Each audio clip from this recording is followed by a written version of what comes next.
Nimungarukire n'umutima wanyu wose. Amen. Ku izina ry'Imana Data na Mwana na Roho Mutagatifu. Amen. Amahoro bana b'Imana, nimuhumure. Dutangiye igihe cy'igisibo, tukaba tugitangiranye n'uwa gatatu w'ivu.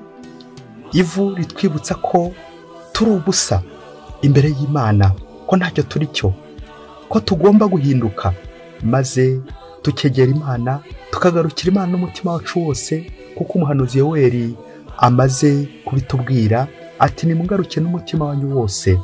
Nawe rero nkwifurije igisibo cyiza, uyu wa gatatu w'ivu uwutangire neza nawe usigwa ivu, bityo bizagufashe kugororokera Imana ndetse no kumva ko ntacyo uri cyo, bityo uhinduke wemere inkuru nziza, Imana ikwigarurire. Ngaho amasomo ajye gutwegereza Imana no gukomeza kwigarurirwa n'Imana muri iki gihe cy'igisibo kizatugeza kuri Pasika, tukazukana na Kristo. Isomo ryamenye mu gitabo cy'umuhanuzi Yoweri, umutwe wa 2 umurongo wa 12 kugeza kwa 18. Uhoraho aravuze ati, nimungarukire n'umutima wanyu wose, mwigomwe mu byo kurya, murire kandi muganye. Nimushishimure imitima yanyu, mureke ibyo mwambaye, maze mugarukire Uhoraho Imana yanyu, kuko agwa neza akanagira impuhwe. Atinda kurakara akaba n'indahemuka, kandi ntakunda guteza ibyago. Hari uwabimenya se? Ahari wenda ntiyazisubiraho? Ahari wenda icyago ntiyazagisimbuza umugisha, akongera gushimishwa n'amaturo n'ibitambo mwaturaga Uhoraho Imana yanyu? Nimuvugirize ihembe Siyoni, mutangaze hose igisibo gitagatifu, kandi mutumize bose mu iteraniro. Nimukoranye rubanda, muhamagaze ikoraniro ryose. Nimukoranye abasaza n'abato, ndetse n'abakiri ku ibere. Umukwe nasohoke mu nzu ye, umugeni nawe ave mu cyumba cye. Abahereza bitambo aribo bashinzwe imirimo y'Uhoraho, nibarire hagati y'umuryango w'ingoro y'urutambiro. Nibatakambe bagira bati, Uhoraho babarira imbaga yawe. Uyikoze isoni umuryango wawe, ngo amahanga awuhindure urw'amenyo. Niki cyatuma mu mahanga bavuga ngo, mbese Imana yabo ibahe? Nibwo Uhoraho agiriye ishyaka igihugu cye, maze ababarira umuryango we. Iryo ni ijambo ry'Imana. Zaburi ya 51. Tugirira imbabazi Nyagasani, kuko twagucumuyeho. Mana yanjye, ngirira imbabazi ukurikije ineza yawe, kubera impuhwe zawe nyinshi umpanagureho ibyaha byanjye. Nyuhagiraho wese ibicumuro byanjye, maze unkize icyaha nakoze. Koko nemeye ibicumuro byanjye, icyaha nakoze kimpora imbere. Uwo nacumuyeho ni wowe wenyine, maze ikibi wanga mbara icyo nkora. Mana yanjye, ndemamo umutima usukuye, maze uvuguremo ibitekerezo biboneye. Ntunyirukane mu ntekure yawe, cyangwa ngo unkuremo umwuka wawe uzira inenge. Ahubwo mpa kwishimira ko nakijijwe, kandi nkomezemo umutima wuje neza. Nyagasani, bumbura umunwa wanjye, maze akanwa kanjye gatangaza ibisingizo byawe. Tugirira imbabazi Nyagasani, kuko twagucumuyeho. Isomo rya kabiri niryo mu ya 2 Pawulo Mutagatifu yandikiye Abanyakorinti, umutwe wa 5 umurongo wa 20 kugeza ku 21, n'umutwe wa 6 umurongo wa 1 kugeza ku wa 2. Bavandimwe, ubu rero duhagarariye Kristo, ngaho Imana ubwayo yabashishikarije muri twe. Ngaho rero turabingize mu izina rya Kristo, nimureke Imana ibigarurire. Utigeze arangwaho icyaha Imana mugize impongano y'ibyaha, kugira ngo muri we duhinduke abatunganiye Imana. Ubwo turi abafasha b'Imana, turabashishikariza kudapfusha ubusa ubuntu bwayo, kuko ubwayo yivugira iti, mu gihe gikwiye numvise isengesho ryawe, none ku munsi w'uburokorwe naragutabaye. Ngiki rero igihe gikwiye, nguyu koko umunsi w'uburokorwe. Iryo ni ijambo ry'Imana. Nyagasani Yesu nabane namwe. Amagambo mu Ivanjili ntagatifu kwanditswe na Matayo, umutwe wa 6 umurongo wa 1 kugeza kwa 6, wa 16 kugeza kwa 18. Muri icyo gihe abigishwa bari bateraniye iruhande rwa Yesu ku musozi, maze arababwira ati, murajye mwirinda kugira neza mu maso y'abantu mugira ngo babarebe. Mwamwivukije ingororano kwa so mu ijuru. Igihe rero utanga imfashanyo, ntukavugishe ihembe imbere yawe, nk'uko indyarya zibigira mu masenge no mu mayira, kugira ngo baratwe n'abantu. Ndababwira ukuri, babashyikiriye ingororano yabo. Naho wowe nutanga imfashanyo, ikiganza cyawe cy'ibumoso ntigikamenya iki cy'iburyo gikora, bityo imfashanyo yawe yigirirwa mu ibanga, maze se umenya ibyihishe azabikwiture. Igihe musenga ntimukageze nk'indyarya zikunda gusenga zihagaze mu masengero mu mayira abiri ngo zibonwe n'abantu. Ndababwira ukuri, baba bashyikiriye ingororano yabo. Naho wowe nushaka gusenga, ujye winjira mu nzu yawe ukinge, maze usenge isura ahatagaragara, maze se umenya ibyihishe azabikwiture. Igihe musiba kurya ntimukijime mu maso kuko indyarya zibigira, zikambya agahanga kugira ngo babone ko zisiba. Ndababwira ukuri, ziba zishyikira ingororano yazo.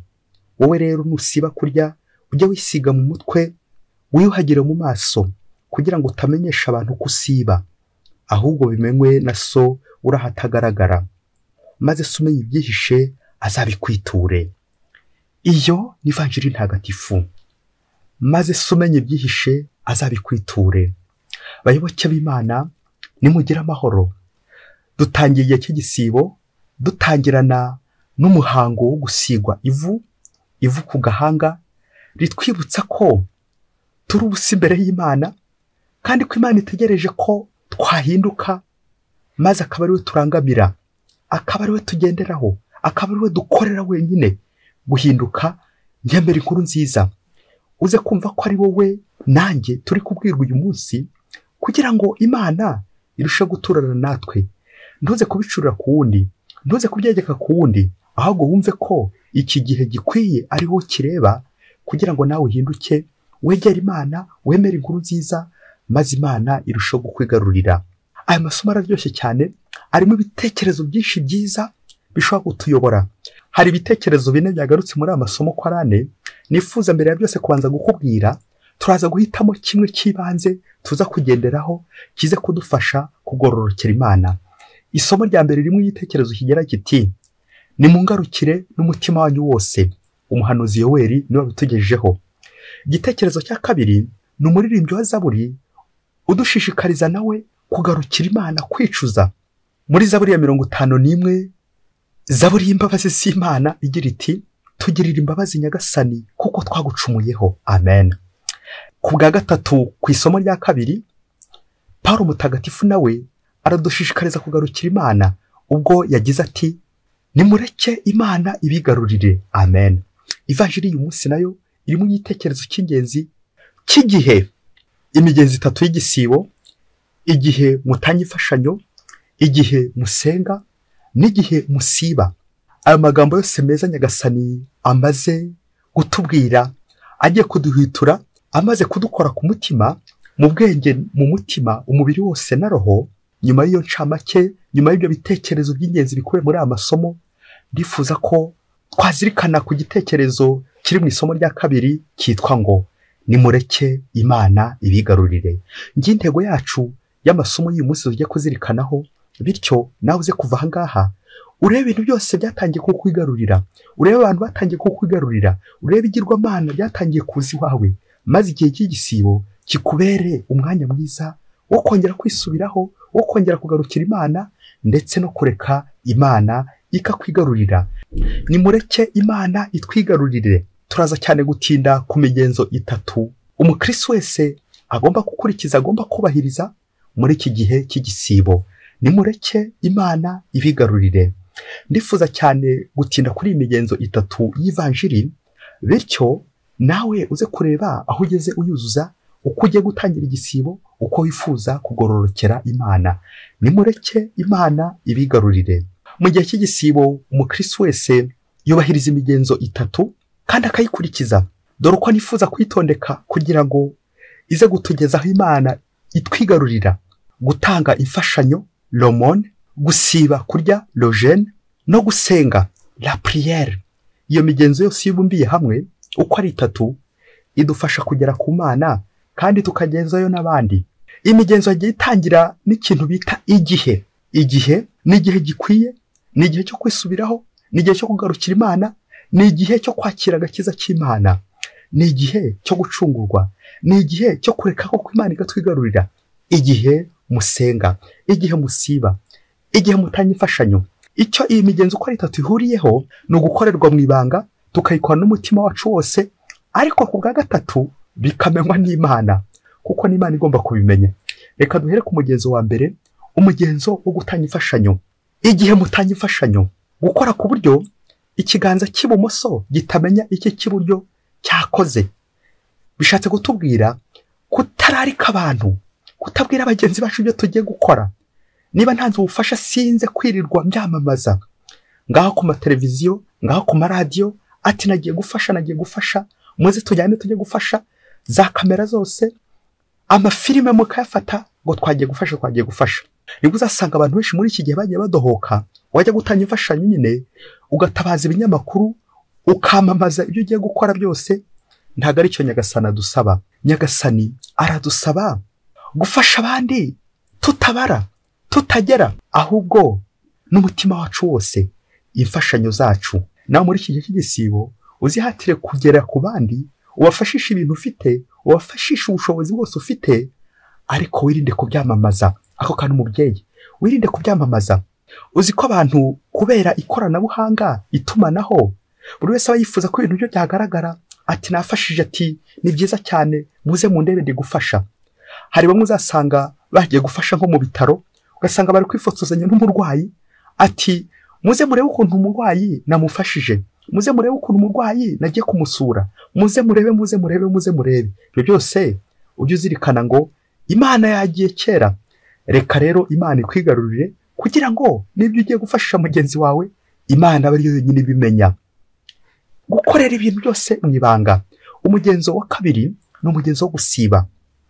Gusiba nk'uko Yesu abitubwira, ntabwo ari ukwisiga mu mutwe wereke abantu gusiba nk'umufarizayi cyangwa nk'umwigishamategeko bo babikorana uburyarya, ahubwo kubikorana umutima wacu wose, kureka Imana akaba ariyo ibimenya ikatwigarurira. Igihe cy'igisibo ni igihe cyo gusiba ikibi, ngasibura amayira, ngasiba ikibi. Ni ukwigomwa inabi, nkareka ibi byose nakoraga, nkareka kuvuga nabi, nkareka gukora nabi, ngasiba ibyo bintu byose bibi bishobora kunsibira amayira ya Nyagasani. Inzira za sekibi zose nkazisiba, maze nkagarurukira Uhoraho, nkareka Imana ikanyigarurira. Uyu mugenzo rero wa kabiri naniho ko twinjiza mu gisibo, gusiba, ngasiba ibyo nagiraga byose bibi, ibyo najyaga ndya bidahesha Nyagasani icyubahiro, iraha ry'umubiri, irari ry'ibintu cyangwa irari ry'umubiri, byose nkabasha kubisiba kugira ngo ndushe kugororokera Nyagasani. Naho ubundi bamwe bashobora gusiba ibyo kurya, ukamara igihe utarya, umunsi umwe, iminsi ibiri, iminsi itatu, ariko ntabwo ari cyo Nyagasani ashaka. Nyagasani arifuza ko wasiba ingeso, ugasiba n'ingeso. Akamvuga ugira iti uhamba ingeso ahora n'isuka ku rutugu. Nawe rero uzahora n'isuka ku rutugu, uhambe iyo ngeso, wongere uyihambe, cyane cyane urebe mu migenzereze yawe ingeso ubona yakunaniye, ituma shitani ashobora kukwigarurira, ituma abantu bashobora kuba barakwigaruriye, ituma ibintu byarakwigaruriye, maze ureke Uhoraho akwigarurire. Reka dutinde ku mugenzo wa gatatu w'igisibo witwa gusenga, la prière. Igihe musenga, ako kandi umubyeyi, igihe dusenga, abantu benshi uzasanga amasengesho yacu turasenga, ariko hari ubwo duhuragura amasengesho ariko ntagere ku Mana, kuko umutima wacu wabuze. Turi kure y'Imana, ntabwo umutima wacu ufatanye n'uw'Imana. Turasenga ariko ntitugera ku Mana. Kubera iki? Kuko nyine amasengesho yacu agarukira mu nzira, twavugaga gusa ariko ntabwo twerekeje umutima ku Mana. Ntabwo Imana ari itwigaruriye. Byaba bitumariye iki kuvugisha pure kenshi? Byaba bitumariye iki kwitabira igitambo cya misa kenshi? Byaba bitumariye iki kwitabira amasengesho ari kuvuga amasengesho gusa ariko udasenga? Nimusenge ubutitsa, nimusenge mukuri, nimusenge mutarambirwa. Iyo ni impuruza nanone ya Bikira Mariya ikibeho, adusaba gusenga mukuri, atwibutsa gusenga mukuri kugira ngo tugororokere Imana, maze Imana itwigarurire. Umuhanga niwe wavuze ati niba isengesho ryawe ritaguhindura, hindura uburyo usenga. Iki gihe cy'igisibo rero no guhindura uburyo twasengaga. Wasanga impamvu nyanivovota nti Imana ntiri kunyumva, nuko wasanga nanjye amasengesho yanjye atagera ku Mana. Wasanga agarukira mu nzira, amasengesho agarukira mu nzira. Wowe nanjye byatubaho, kuko akenshi dusenga turangaye. Nyagasani arifuza ko wasiba, ugasiba uburangare muri wowe, maze ukamwegukira agakwigarurira. nimureke Imana ibigarurire. Umunsi umwe hirya kure cyane muri Afurika, ngo umugabo n'umusore ngo bari inshuti. Igihe kiza kugera, wa musore aza gutegura ubukwe, yifuza gushyingirwa. Ngo ariko uyu musore ngo akaba ari umukene, ari imfubyi, ameze nabi pe. Nuko wa mugabo yibaza uko azabigenza kugira ngo uyu musore amugushe neza, kugira ngo umusore amufashe azakora ubukwe, ashyingirwa nk'abandi, amererwe neza. Nuko uyu mugabo aragenda atiriwe agisha umusore inama, kubera ko yabonaga ko afite ikibazo kiremereye, kimugoye, gituma ashobora kwigunga. Ikibazo cy'ubukene, ikibazo cy'uko ari kwibaza uburyo azakora ubukwe, bizagenda bite. Nuko wa mugabo aragenda ajya iwe, ngo yari afite imirima, agurisha umwe mu murima yari afite, agurisha ndetse namwe mu matungo yari afite. Nuko ibyo byose abonye abikuye mu byo yari afite, kandi n'ubundi aracyafite byinshi, bakuramo amadolari 5,000. Nuko aravuga ati, nzagenda uko nshoboye kose uyu musore mushyigikire, mukorere ubukwe, mubere umubyeyi kuko ari imfubyi. Nuko rero wa mugabo ngo abangura ya note ya 5, idolari rya 5, muzi ko rigoye no kuribona. Yamvuga igira iti, wabuze nk'idolari rya 5. Wa mugabo atora ya note ya 5, nuko arikora, agiye kureba wa musore kugira ngo agire gute, kugira ngo amufashe amukorera ubukwe. Wa mugabo aragenda, ageze kwa wa musore, nuko wa musore ngo aramwakira. Urumva yari afite nyine ako gakapu kari karimo ako kantu. Amaze kumwakira, umve ko bari n'inshuti, ngo ubwo baherutse amuha karibu, amubwira ati, yicara hariya. Kuva icyo gihe ntibongeye guherukana. Ngo byatewe n'iki? Ngo akimara kumuha umwanya wo kwicara aho yaramusanze, wa musore ngo ahise yigera kuri telefone, ajya kuri telefone, undi yamuganiriza shwi, ajya kuri telefone, ari gusubiza message, ari gucatinga, ari kuvugira kuri telefone, telefone ari yawe muhugije gusa. Nuko wa mugabo areba hirya areba hino, agira ikimwaro gikomeye, uburyo umuntu yaje gusura ntamwitayeho, yahugiye kuri telefone, ari kuvugisha abandi, we ntaramuha umwanya na busa, yamwicaje aho ngaho, wagira ngo ni nk'ipoto yashinze aho ngaho. Nuko wa mugabo agira ishavu n'agahinda, ariko aravuga ati, uko biri kose reka mfundure uruhago rwanjye, nkuremo ka kantu namuzigamiye, ubundi mureke, ndabona ngiye atanyitayeho. Nuko wa mugabo ngo afata rya dolari rya 5, arishyikiriza wa musore. Wa musore ngo kubera ko yararangariye kuri telefone, ntiriwe anareba n'ibyo ari byo. Nuko ageze aho ngaho, mu gihe agihugiye kuri telefone, n'ubundi afata rya dolari arirambika aho ngaho ku meza, ubundi akomeza aracatinga, akomeza guma kuri telefone.